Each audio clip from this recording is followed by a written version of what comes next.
Hi hello నమస్తే మా రాజమండ్రి రుచులకు స్వాగతం. నేను మీ ఆశ. ఎలా ఉన్నారు? బాగున్నారా? వీడియో చేస్తూ మాట్లాడుకుందాం. ఈరోజు పూర్ణం బూరెలు అండి. పచ్చెనగపప్పు బెల్లంతో పూర్ణం బూరెలు చూద్దాం రండి. 1/2 కేజీ పచ్చెనగపప్పు, 1/4 కేజీ బెల్లం పూర్ణం చేసి పక్కన పెట్టుకున్నాం. కొంచెం గట్టిగా చేయాలండి, మళ్ళీ చీదేస్తుంది బూరెలు నూనెలో వేసేసరికి. చూసారా, గట్టిగా పూర్ణం చేసి అలా వండలు చేసి చిన్న చిన్నవి పక్కన పెట్టుకున్నాం. 1/2 కేజీ శనగపప్పుకి 1/4 కేజీ బెల్లం సరిపోతుంది. కొంచెం స్వీట్ ఎక్కువ తినాలనుకున్న వాళ్ళు కొంచెం వేసుకోవచ్చు. పూర్ణాలన్నీ చేసి పక్కన పెట్టుకుని మినప్పప్పు బియ్యం రుబ్బేసి పక్కన పెట్టుకున్నాం గ్రైండర్లో.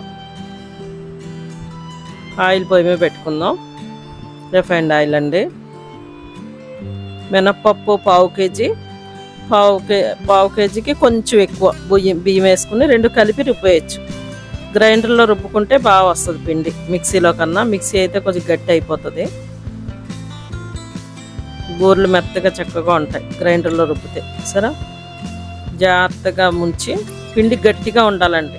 గారెల పిండి కంటే కొంచెం లూజుకుంటే చాలు, దోశల్లా కాదు, మరి చీదేస్తుంది. మళ్ళీ ఒకదానికొకటి అంటుకోకుండా జాగ్రత్తగా తక్కువ వేసుకుని విడివిడిగా వేసుకుంటే బూరెలు నూనెలో చేదకుండా ఉంటుంది. నూనెలో చీదేసిందా బూరి ఇంక మళ్ళీ నూనె పని చేయదు. ఇక ఏ బూరి ఆ నూనె మార్చుకోవాలి, మళ్ళీ ఇంక అసలు అవ్వదు. జాగ్రత్తగా చూసుకొని వేసుకోవాలి. సరే, సిమ్లో చిన్న మంట మీద పెట్టి కాలాలండి, హైలో వద్దు. చిన్న మంట మీద, లోపల ఉడకదు మళ్ళీ బూరి, పచ్చిగా ఉంటుంది. సిమ్లో పెట్టి చూసారా, చక్కగా బంగారం రంగు వచ్చేలాగా వేయించుకుని తీసేద్దాం. వచ్చినాయి, తీసేద్దాం.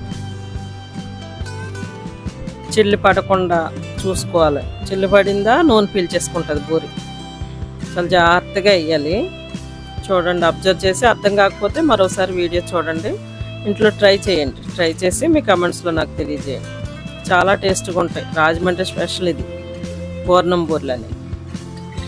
సరే, రెడీ అయిపోయినాయి. సర్వింగ్ బౌల్లోకి తీసుకుందాం. Thank you.